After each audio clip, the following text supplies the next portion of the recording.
Assalamualaikum warahmatullahi wabarakatuh. Pohon pepaya tiada berduri, tumbuh bersama bunga melati. Izinkan saya memperkenalkan diri, moga-moga menyentuh hati. Nama diberi Muhammad Firaj bin Muhammad Saifuddin yang berusia 11 tahun. Saya merupakan dari Sekolah Kebangsaan Matang Jelutung. Kod sekolah saya ialah ABA 3008. Pada masa lapang, saya gemar memanfaatkan masa lapang saya dengan membaca buku cerita. Hadirin sekalian, saya ingin berkongsi tentang buku yang pernah saya baca yang bukan sahaja menyentuh hati tetapi juga membawa pengajaran yang sangat besar. Kisah ini datang dari sebuah buku yang berjudul Gagak Berbulu Hitam. Hasil penulisan dari Nurul Azila Arifan. Baiklah, cerita ini bermula dengan seekor gagak yang berbulu putih yang merupakan simbol kesempurnaan dan keagungan.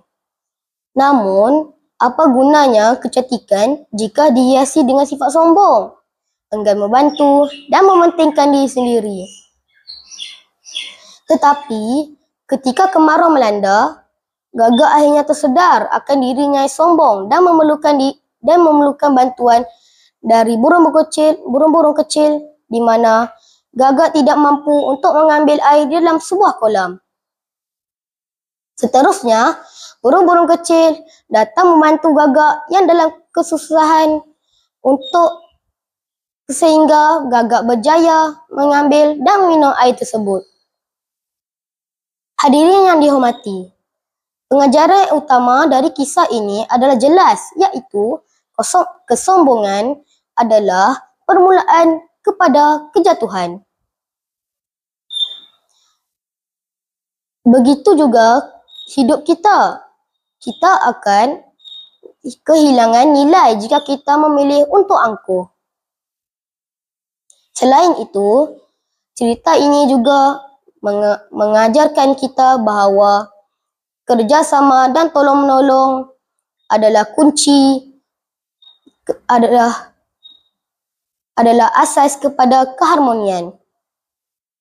Walaupun gagak sombong, burung-burung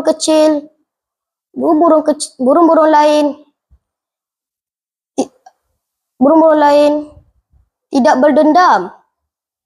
Mereka menghulurkan bantuan kerana mereka percaya bahawa keikhlasan adalah kunci keharmonian. Dan yang paling penting, setiap kesalahan adalah peluang untuk berubah.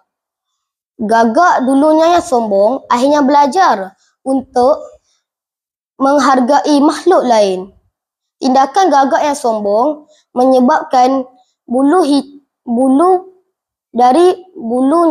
dari putih bersih dan bertukar menjadi hitam legam.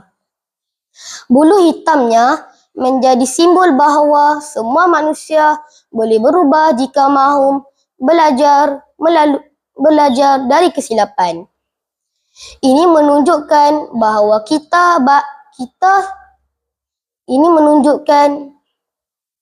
bahawa setiap perbuatan kita, baik atau buruk, pasti ada balasannya. Hadirin yang saya kasihi. Buku ini mengingatkan kita untuk sentiasa rendah hati dan menyedari bahawa kita saling memerlukan. Sifat angkuh tidak membawa apa-apa, tetapi kasih sayang dan kerendahannya menjadikan hidup lebih bermakna. Pengajaran dari cerita Gagak Berbulu Hitam sangat relevan untuk kehidupan kita. Antara pengajaran penting ialah kerjasama membawa kejayaan, di mana kerjasama dan tolong-menolong sangat penting, terutama dalam menghadapi kesulitan.